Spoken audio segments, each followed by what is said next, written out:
Hey there. Subscribe to my channel. And also press this bell icon, so you never miss any new updates, cause whenever we upload new video you will get a notification on your phone.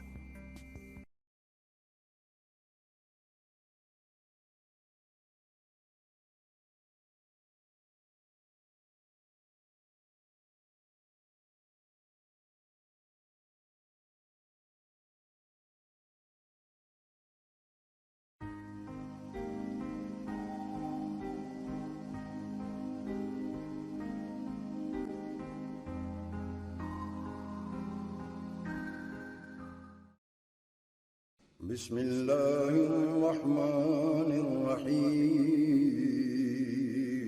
شروع اللہ کے نام سے جو بڑا مہربان نہایت رحم والا۔ الحمدللہ نحمده ونستعینه ونستغفره ونؤمن به ونتوکل علیہ ونعوذ باللہ من شرور انفسنا ومن سیئات اعمالنا، من يهده الله فلا مضل له ومن يضلل فلا هادي له، ونشهد أن سيدنا وسندنا ونبينا ومولانا محمدا عبده ورسوله، أما بعد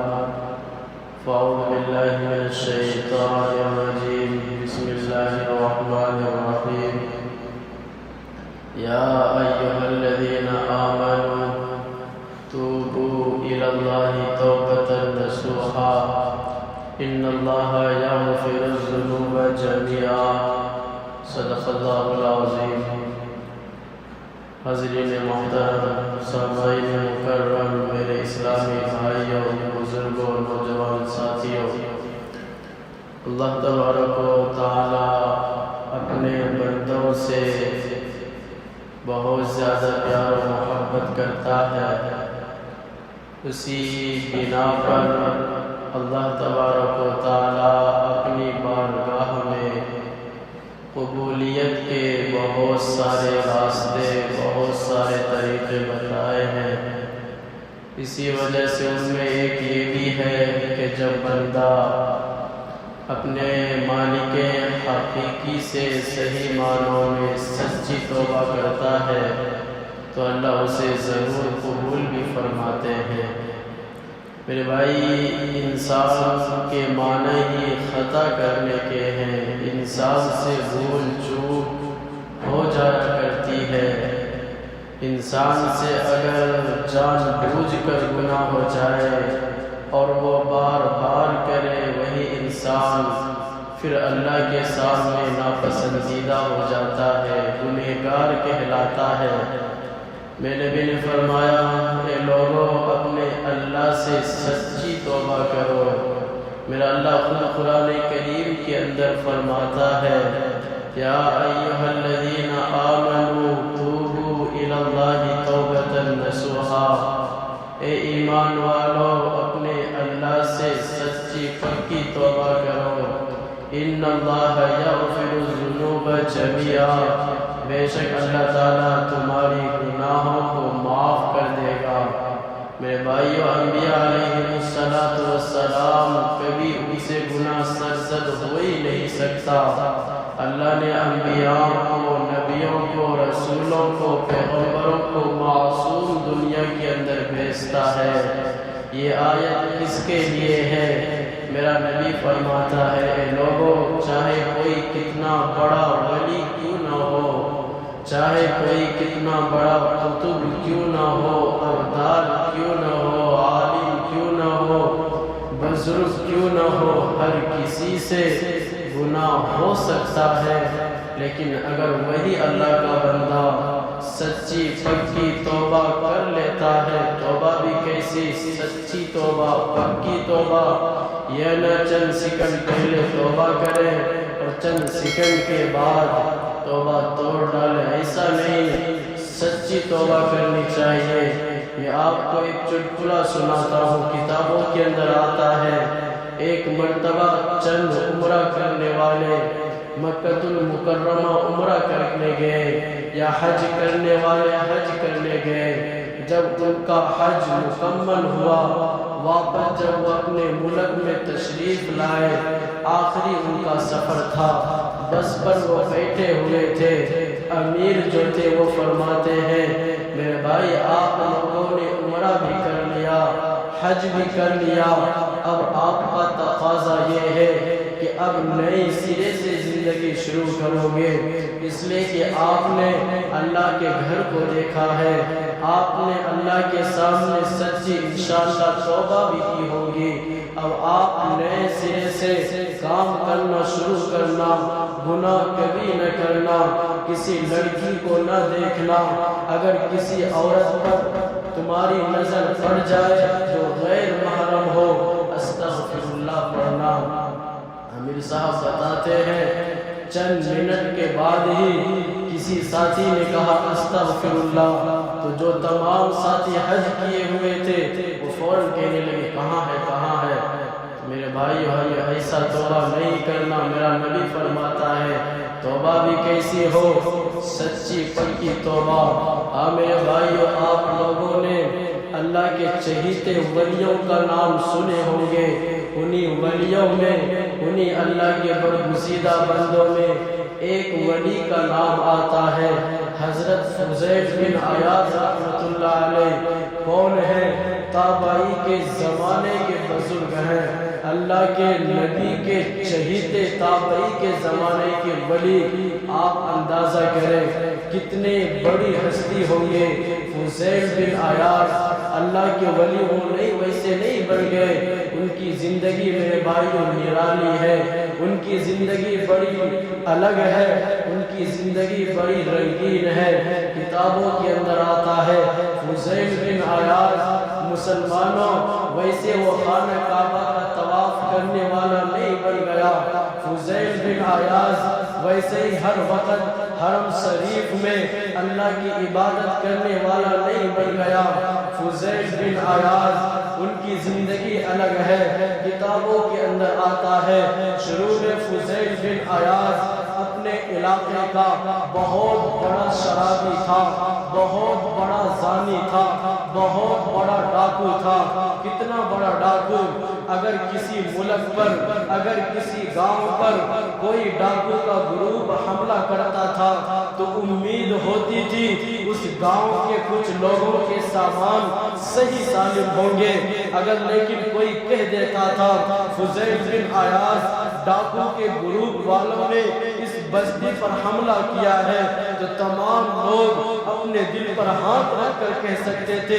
کوئی نہیں بچا ہوگا، کسی کا کوئی چیز نہیں بچا ہوگا۔ اتنا بڑا ڈاکو فضیل بن عیاض رحمت اللہ علیہ اللہ کے چہیتے کیسے بنے؟ کتابوں کے اندر آتا ہے، قرآن کریم کے اندر میرا اللہ فرماتا ہے، میرے نبی نے تشریح کی ہے، اے لوگوں اللہ کو جس سے پیار ہو جاتا، اللہ کو جس سے محبت ہو جاتا ہے، اللہ کو جس سے کام لینا ہوتا ہے، وہ کرے یا نہ کرے نیک کام، اللہ اس کی پیشانی کے بالوں کو پکڑ کر اپنے دربار میں جھکا دیتا ہے۔ کیسا جھکایا؟ فضیل بن عیاض ایک مرتبہ اپنے گروپ والوں کے ساتھ زنا کرنے جا رہا تھا، بجاتے ہوئے جا رہا تھا، دیوار پر چڑھا، اچانک کہیں سے قرآن کریم کی آیتیں سنتا ہے۔ کون سی آیت؟ میرا اللہ نے عجیب ان کی، میرے بھائیوں ان کی زندگی بدلی ہے۔ فضیل بن عیاض زنا کرنے جا رہا،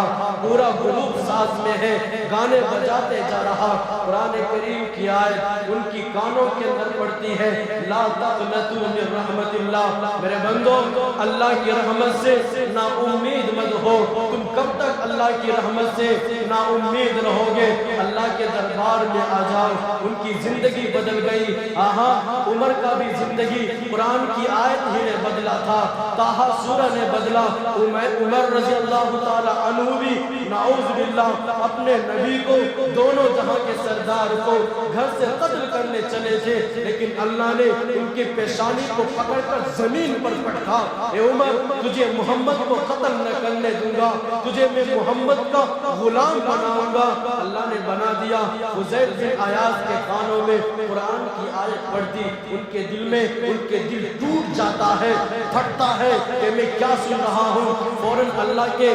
ولی کے پاس جاتے ہیں، حضرت جی ہمیں بتائے تو صحیح، آپ تو جانتے ہیں میں کتنا بڑا ڈاکو ہوں، میں نے کسی کو نہیں چھوڑا، کتنے لوگوں کو میں نے مالداروں کو غریب بنا دیا، کتنے بچوں کو یتیم کر دیا، کتنے بیوی کو بیوہ کر دیا، کتنے معذوروں کو قتل کر دیا۔ حضرت آپ کو تو پتا ہے میں کتنا بڑا ڈاکو ہوں، میں اللہ سے توبہ کرنا چاہتا ہوں، مجھے کوئی وسیلہ تو بتائیے، کوئی ذریعہ تو بتائیے، کیا میرا اللہ مجھے معاف کر سکتا ہے؟ اللہ کے ولی کہتے ہیں اس زمانے کے جو ولی تھے مجھے ان کا نام نہیں یاد آ رہا، فضیل بن عیاض کو کہا جاتا ہے میرے بھائی ہاں اللہ کا جو معاملہ ہے وہ تجھے معاف کر دے گا، لیکن اے فضیل بن عیاض جو حقوق العباد ہے، جو لوگوں کو تو نے پریشان کیا، جس کا تو نے روپیہ پیسہ چھینا ہے، ڈاکہ زنی کی ہے، پہلے اس کے پاس جا کر تو معافی مانگ، اگر انہوں نے تجھے معاف کر دیا اللہ بھی تجھے معاف کر دے گا۔ حقوق اللہ اس کا کوئی معاملہ نہیں، اللہ چاہے تو معاف کر دے گا، لیکن حقوق العباد تجھے لوگوں سے معافی مانگنی ہوگی۔ میرے بھائیوں کتابوں کے اندر آتا ہے، یہ بات سن کر فضیل بن عیاض اپنے گروپ والوں کے پاس آتا ہے اور کہتا ہے میرے بھائی آج تک میں نے جو تمہارا کام کیا، تم نے جو میرے لیے کام کیا وہ الگ ہے، لیکن آج سے میں اللہ کے دربار میں توبہ کرتا ہوں، آج سے میں نیک بننا چاہتا ہوں، خدا را میرے بھائی تم مجھے معاف کر دینا، میرا آج سے راستہ الگ ہے، تمہارا راستہ الگ ہے۔ لیکن میرے بھائیوں ان کے گروپ کے لوگ بھی ان کا دوست تھے، دوست تو دوست ہوا کرتا تھا، ان کے دوست کہتے ہیں اے فضیل تو کیا چاہتا ہے، ہم نے چوری ساتھ میں کی ہے، زنا ساتھ میں کیا، شراب ساتھ میں پیا ہے، لیکن آج جب تجھے اللہ کے دربار میں جھکنے کی باری آئی، لیکن آج جب تیرے سامنے لوگوں سے معافی مانگنے کی باری آئی ہے تو اکیلا معافی مانگنا چاہتا نہیں فضیل، میں بھی یہ کام چھوڑتا ہوں، ہمارے گروپ کے تمام لوگ آج سے یہ کام چھوڑ دیں گے، چلو ہم سب مل کر لوگوں سے معافی مانگتے ہیں۔ کتابوں کے اندر آتا ہے، علامہ ابن قیم تحریر فرماتے ہیں فضیل بن عیاض اپنے لشکر کو لے کر ہر گھر کے پاس جاتا اور جو ان کے پاس پیسہ ہوتا ہے، روپیہ ہوتا ہے،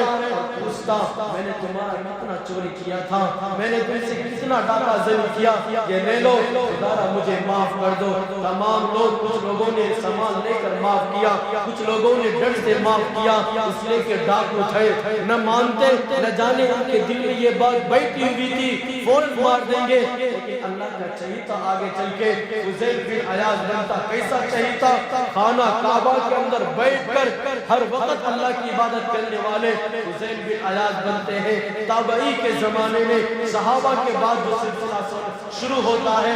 کتابوں کے اندر آتا فضیل بن عیاض کو ہر کسی نے معاف کر دیا، لیکن ایک یہودی نے فضیل بن عیاض کو معاف نہ کیا، کہتا ہے اے فضیل بن عیاض میں تجھے معاف نہیں کروں گا، اس کے لیے ایک شرط ہے، ایک شرط پہ میں تجھے معاف کروں گا، میرے پاس تجھے 12 سال غلامی کرنی ہوگی۔ ہاں فضیل بن عیاض ہمارے جیسے نہیں تھے، آج توبہ کریں، چند منٹ کے بعد توبہ ہمارا ٹوٹ جاتا ہے، یا اللہ میں فلم نہیں دیکھوں گا، کوئی نئی فلم آئی سب سے پہلے دیکھتے ہیں، ان کا ویسا توبہ نہیں تھا۔ فضیل بن عیاض مان جاتے، یہودی سے کہتے ہیں میرے بھائی آج مجھے معاف تو کر دیں گے نا؟ یہودی کہتا ہے اے فضیل میں تجھے معاف کر دوں گا، لیکن 12 سال تجھے میری غلامی کرنی ہوگی۔ فضیل بن عیاض تیار ہیں، ان کے گروپ کے لوگ چلے جاتے اللہ کی عبادت کرنے یا اللہ تبارک و تعالیٰ سے دعا اذکار کرنے۔ فضیل بن عیاض یہودی کے پاس رک جاتا ہے، وہ بدبخت یہودی کبھی فضیل بن عیاض سے اپنے گھوڑوں کے لیے چارہ لاواتا، کبھی بکریوں کے چارہ کھلاتا ہے، نہ جانے دن رات فضیل بن عیاض سے وہ یہودی کیسا کیسا کام لیتا۔ 12 سال گزر گئے، وہ وقت بھی آیا فضیل بن عیاض اپنے مالک یہودی کے پاس آ کر کہتا ہے میرے بھائی میرا سال پورا ہو گیا، 12 سال مکمل ہو گئے، خدا را اب تو آپ مجھے معاف کر دیں گے۔ یہودی کہتا ہے اے فضیل فلاں جگہ پر جاؤ، وہاں پتھر کا ایک ڈھیر ہے، اس پتھر کو ہٹانا اور اس پتھر کے اندر سے ایک چھوٹی سی تھیلی ملے گی، وہ لے کر آؤ، اس کے بعد میں تجھے سرٹیفکیٹ دے دوں گا معافی کا، وہ معافی نامہ لے کر تم چلے جانا۔ فضیل بن عیاض 12 سال گزارتے ہیں، کون ایسا مائی کا لال ہے، کون ہے جو اللہ تبارک و تعالیٰ کے لیے صرف ایک توبہ کے لیے 12 سال کسی کا غلامی کرے؟ کرتے ہیں، دوڑ کے جاتے اور تمام کے تمام مسلمانوں پتھروں کو وہ ہٹاتے، ڈھیر کو ہٹاتے، وہ تھیلی لے کر اس یہودی کے پاس آتا ہے اور یہودی اسی تھیلی کو کھول کر نیچے گراتا ہے تو تمام کے تمام تھیلی کے اندر سے سونے کے ڈلے نکلتا، اور یہ دیکھ کر وہ یہودی فوراً کہتا ہے فضیل بن عیاض سے اے فضیل بن عیاض مجھے تو معاف کر دے، ان کے قدموں میں گر جاتا، اے فضیل بن عیاض یہاں سے تو اکیلا نہ جا، تو مجھے بھی کلمہ پڑھا کے لے کے جا، میں یہودی ہوں، میں نے موسیٰ علیہ السلام کی کتاب توریت پڑھی ہے، اس توریت میں نے بار بار یہ آیت پڑھی، اس میں لکھا ہوا ہے اگر کوئی محمدی، اگر کوئی امت محمد اللہ سے سچی توبہ کرتا ہے، اس کے بعد توبہ سچی کر لیتا ہے، سچی توبہ کرنے کے بعد اگر کوئی امت محمد پتھر کے اندر بھی کسی مٹی کو ہاتھ میں لگائے گا وہ سونا ہو جائے گا۔ اے فضیل بن عیاض اس تھیلی میں خدا کی قسم میں نے سونا نہ رکھا تھا، مٹی رکھا تھا، لیکن صحیح معنوں میں تو نے اللہ سے توبہ کی ہے، تمہارا توبہ صحیح ہے، اللہ نے تجھے معاف کر دیا، اس لیے اللہ نے اس مٹی کو سونا بنا دیا۔ اے فضیل تو اکیلا نہ جا، تو مجھے بھی کلمہ پڑھا، میں بھی جا کر تیرے ساتھ عبادت کروں گا۔ ہاں ان کی سچی توبہ تھی۔ مسلمانوں جو اللہ سے سچی توبہ کرتا ہے اللہ صحیح معنوں میں ان کی زندگیاں بدل دیتے ہیں، جو صحیح معنوں میں میرے نبی کی دین کی خدمت کرتا ہے دکھاوے کے لیے نہیں، اللہ ان کی زندگی بدل دیا کرتے ہیں۔ آپ کو واقعہ سناتا چلو، آپ لوگوں نے احمد بن حنبل، امام مالک احمد بن حنبل کا نام سنا ہوگا، بڑے اماموں میں گزرے ہیں، ہمارا ایک امام نہیں، فرقوں میں نہ بٹو، ہمارے 4 امام ہیں، 4 امام، امام ابو حنیفہ، امام شافعی، امام مالک، امام احمد بن حنبل، امام احمد ہمارے امام ہیں، آپس میں لڑو نہیں۔ امام احمد کے بارے میں آتا ہے وہ تحریر فرماتے ایک مرتبہ ان کو غلام کی یا گھر میں کام کرنے والوں کی ضرورت پڑتی ہے، وہ بازار جاتے اس زمانے میں جس طرح آج گائے بیل بکری بازاروں میں فروخت ہوتا ہے، اس زمانے میں نوکر بکا کرتے تھے، لوگ بکا کرتے تھے۔ امام احمد بن حنبل مسلمانوں بازار میں جاتے نوکر کی تلاش میں، ایک نوکر ان کو ملتا ہے، وہ لاتے ہیں، آنے کے بعد وہ نوکر ان کے سامنے شرط رکھتا ہے۔ کیا شرط؟ امام احمد بن حنبل سے کہتے ہیں حضور ہم دن بھر آپ کی کام کریں گے لیکن 5 وقت کی نماز کے لیے مجھے چھٹی چاہیے، اور رات میں ایک کام بھی میں آپ کا نہیں کروں گا، اگر آپ کو منظور ہے تو ٹھیک ورنہ آپ میری چھٹی کر دیں۔ امام مالک تھے، اللہ کے چہیتے تھے، وہ نماز کے لیے کیسے روک سکتے تھے، وہ غلاموں پر کیسے ظلم کر سکتے تھے۔ امام مالک احمد بن حنبل خوشی خوشی تیار ہو جاتے اور اس نوکر سے پوچھتے ہیں بھائی بتا تو صحیح، بتا تو صحیح تیرا نام کیا ہے؟ وہ نوکر کہتا ہے حضور نوکروں کے نام نہیں ہوا کرتے۔ امام صاحب پوچھتے ہیں بھائی بتا تو صحیح تیرا کھانا کیا ہوگا، اس لیے کہ میں اللہ سے بہت ڈرتا ہوں، تو میرا نوکر ہے، تھوڑا بھی میرے طرف سے تیرا دل دکھا اللہ مجھے معاف نہیں کرے گا۔ نوکر کہتا ہے حضور نوکروں کے چاہت نہیں ہوتے، جو کھلا دیں گے میں کھا لوں گا۔ اس کے بعد امام صاحب پوچھتے ہیں بھائی بتا تو صحیح تجھے رہنے کے لیے کیسا کیسا کمرہ چاہیے، کیسا گھر چاہیے، وہ نوکر کہتا ہے حضور نوکروں کے نخرے نہیں ہوتے، جو آپ مجھے گھر دے دیں گے میں اس میں رہنے کو تیار ہوں۔ امام صاحب فرماتے ہیں میں نے ان کو گھر دکھایا، جو سب سے زیادہ ٹوٹی ہوئی گھر تھی وہ چوز کر لیتے ہیں، وہ رہنا شروع کر دیتے۔ وہ امام صاحب فرماتے میں ان سے جو کام کہتا فوراً وہ کر ڈالتا تھا، اچھے انداز میں کرتا، میرا دل خوش تھا۔ ایک رات ایسی گزرتی ہے میں تہجد کی نماز کے لیے اٹھتا ہوں، میں اس کے کمرے کی طرف جاتا تو کیا دیکھتا، اس کے کمرے سے رونے کی آواز آ رہی، میرا دل دہل جاتا ہے، یا اللہ میں بھی اتنا نہیں روتا، کون رو رہا، خیریت تو کیا ہوا؟ جھانک کر دیکھتا ہوں وہی غلام سجدے کی حالت میں ہے، کہتا ہے یا اللہ مجھے معاف کر دے، یا اللہ میں تیری بڑی نافرمانی کرتا ہوں، تو مجھے معاف کر دے، یا اللہ مجھے معاف کر دے۔ امام صاحب علم والے، اللہ کے اتنے بڑے چہیتے، ان کو شک ہو جاتا آخر یہ کس چیز کی معافی مانگ رہا، نماز تو یہ پڑھتا ہے، رات کی اتنا حصہ گزر چکا، رو رہا، اتنا اللہ کا برگزیدہ بندہ، ان سے کون سا حصہ گناہ ہو گیا جو اللہ کے سامنے اتنا روتا ہے۔ پھر امام صاحب کھڑے ہو جاتے ہیں، وہ نوکر روتے ہوئے خود بیان کرتا، اللہ سے باتیں کرتا ہے، یا اللہ تو نے مجھے اتنا اچھا پیدا فرمایا، میری آنکھ اتنی خوبصورت بنائی، تو نے مجھے اندھا پیدا نہ کیا، یا اللہ تو نے اتنا اچھا دیا، پیر صحیح سالم پیدا فرمائے، لنگڑے نہ کسی کا محتاج نہ مجھے بنایا، مجھے لنگڑا پیدا نہ کیا، یا اللہ اس نعمت کا تو یہ حق تھا، رات دن تیری عبادت کرتا، لیکن میرے مولا میرا بھی امام احمد بن حنبل کا مجھ پر بھی کچھ حق ہے، میں اس کا غلام ہوں، یا اللہ دن میں تیری عبادت نہیں کر سکتا ہوں، لیکن 5 وقت کی نماز پڑھ لیتا ہوں، لیکن رات کا پورا حصہ تجھے دے دیتا، یا اللہ دن کے مقابلے میں تو میری پکڑ نہ کرنا، یا اللہ مجھے معاف کر دے، یا اللہ معاف کر دے۔ امام احمد بن حنبل بات سن کر روتے ہیں، گڑ گڑاتے ہیں، اور چپکے سے وہ آ جاتے ہیں، تہجد کی نماز پڑھتے اور فجر کی نماز کے لیے مسجد جاتے ہیں، ان کا نوکر بھی ساتھ ہو جاتا، اور امام بن احمد ایک کونے میں جا کر اس نوکر سے پوچھتے ہیں بھائی آج تو آزاد ہے؟ وہ نوکر کہتا ہے حضور بتائیے تو صحیح، آپ ایسے کیوں کہہ رہے ہیں، میری چھٹی کیوں کر رہے ہیں؟ امام بن احمد کہتے ہیں مسلمانوں ہمارے جیسے وہ نہیں تھے، اللہ کے ولی دیکھنے میں تو وہ نوکر تھے لیکن اللہ کا چہیتا بندہ تھا،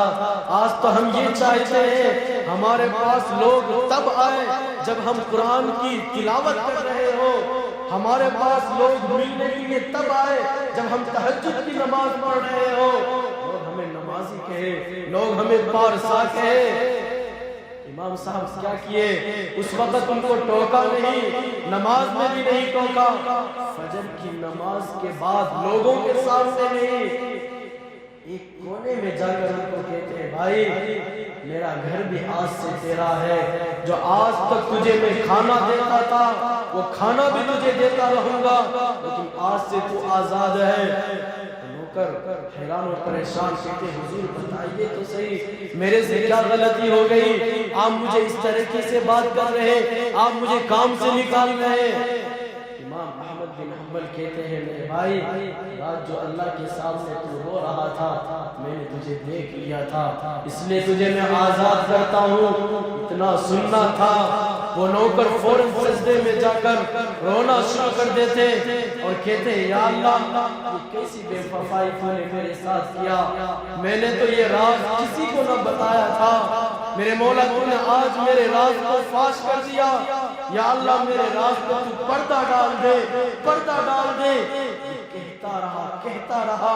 امام صاحب فرماتے ہیں اسی حالت میں اسی وقت سجدے کی حالت میں اس کا انتقال ہو جاتا ہے۔ اللہ والے مسلمانوں ایسے ہوا کرتے ہیں، وہ لوگوں کو دکھا کر عبادتیں نہیں کیا کرتے، جب وہ توبہ کرتے ہیں سچی توبہ مسلمانوں وہ کیا کرتے۔ امام اور بھی ولیوں کے بڑے عجیب و غریب واقعات کتابوں کے اندر آئے ہیں۔ حضرت ادہم بن ابراہیم بن ادہم، ان کا بھی ایمان لانے کا عجیب و غریب واقعہ ہے۔ بہت بڑے مالدار گزرے ہیں، کتابوں کے اندر آتا ہے ان کا جو بستر ہوا کرتا تھا 100 کیجی پھول کی پتی، گلاب کی پتی ہر رات 100 کیجی ان کے بستر پر ان کو سونے کے لیے بچھایا جاتا تھا۔ ابراہیم بن ادہم ایک مرتبہ یہ سوئے ہوئے تھے، خواب میں دیکھا یہ کیا ہوا، اچانک ان کے چھت پہ کوئی کوڑے مار رہا یا کوئی دوڑ رہا ہے۔ یہ اٹھتے ہیں اور جا کے پوچھتے کیا ہوا، بادشاہ ہیں بڑے پیسے والے، پورے گھر میں سیکورٹی لگی ہوئی، ان کو کہا جاتا ہے آپ کے گھر پر میرا جانور آ گیا ہے، اونٹ یا گھوڑا نام لیتے ابراہیم بن ادہم اللہ کے ولی گزرے ہیں۔ پہلا ان کا زمانہ ایسا نہیں تھا، بڑے زانی بڑے شرابی تھے، لیکن میں نے آپ کو شروع میں کہا جس سے میرا اللہ کو کام لینا ہوتا ہے وہ کہاں بھی ہو، اس کی پیشانی کے بال کو پکڑ کر اللہ کام لے لیتا ہے۔ اس لیے مسلمانوں ہمیں دعا بھی یہ ضرور اللہ سے مانگنی چاہیے، یا اللہ میں چاہوں یا نہ چاہوں میری پیشانی کے بال کو پکڑ کے تو اپنا کام لے لے۔ اس دعا کا مسلمانوں ہمیں اہتمام کرنا چاہیے۔ ان کے بارے میں آتا کہ ان سے کہا جاتا ہے کہ آپ کے چھت پر میری اونٹنی آئی ہے، وہ فرماتے ہیں ہنسنے لگتے کہ تجھے شرم نہیں آ رہی، میرے گھر کے باہر اتنی سیکورٹی لگی ہوئی، اتنے گارڈ ہیں، اور تیرے جانور میرے گھر کے چھت پر کیسے پہنچ جائیں گے، وہ بھی اتنا بڑا محل ہے۔ ہنسنے لگتے۔ خواب تھا جب یہ ہنستے ہیں وہ بھی ہنسنے لگتے، جس نے ان کو کہا میرا جانور یہاں آیا ہے، تو وہ بھی کہتے ہیں ابراہیم بن ادہم جب میری اونٹنی تمہارے محل کے چھت پر نہیں آ سکتا، میں یہاں کیسے اس کو تلاش کر سکتا ہوں؟ اے ابراہیم بن ادہم 100 کیجی گلاب کے پھول کے پتی پر لیٹ کر تجھے اللہ کیسے مل سکتا ہے؟ فوراً وہ توبہ کرتے ہیں، اللہ کے سامنے جا کر رجوع کر دے، اور پھر ان کی زندگی ایسے گزرتی ہے مسلمانوں جس کا آپ اندازہ بھی نہیں کر سکتے۔ خدا را اللہ سے سچی مسلمانوں توبہ کرے۔ بہت ہماری زندگی نافرمانی میں گزر گئی، بہت زندگی نافرمانی میں گزر گئی۔ خدا را اللہ کی طرف رجوع کر لو، کوئی چھوٹا کوئی بڑا نہیں ہوتا، اللہ کے دربار میں سب برابر ہے، چاہے جتنا بڑا گنہگار ہو اللہ کو کوئی دیر نہیں لگتا معاف کرنے میں۔ مسلمانوں آپ سے جتنا گناہ ہو گیا اللہ سے توبہ کریں، میرا اللہ فوراً آپ کو معاف فرمائے گا۔ اس لیے مسلمانوں آپ سے گزارش ہے اللہ سے توبہ کریں، گناہوں سے توبہ کریں، اللہ کے سامنے روئے گڑ گڑائے، نمازوں کی پابندی کریں، اور اپنے اوپر اپنے علم پر اپنی نماز پر دوبارہ میرے بھائی گھمنڈ نہ کریں۔ وقت کی قلت ہے، ورنہ میں آپ کو اور واقعات سناتا جس سے آپ کے دل دہل جاتے۔ ایسے واقعات ولیوں کے گزرے ہیں، صرف دیکھ لیتے تو پورا کا پورا محلہ مسلمان ہو جایا کرتے تھے۔ کیسے؟ انہوں نے اللہ کی ایسی عبادتیں کی تھی، وہ بھی انسان ہی تھے، فرشتے نہیں تھے۔ آج ہم خواجہ کے دربار پر جاتے ہیں، جانتے ہیں اس کے حقیقت 90,000 کافروں نے ان کے ہاتھ پر بیعت کیا ہے، مسلمان ہوئے۔ آپ کو وہاں جا کر کیا کیا کرنا تو یاد ہے، کبھی آپ نے ان کی زندگی کو بھی پڑھا۔ ادارہ اللہ کی طرف رجوع کریں، اللہ تعالی ہم سب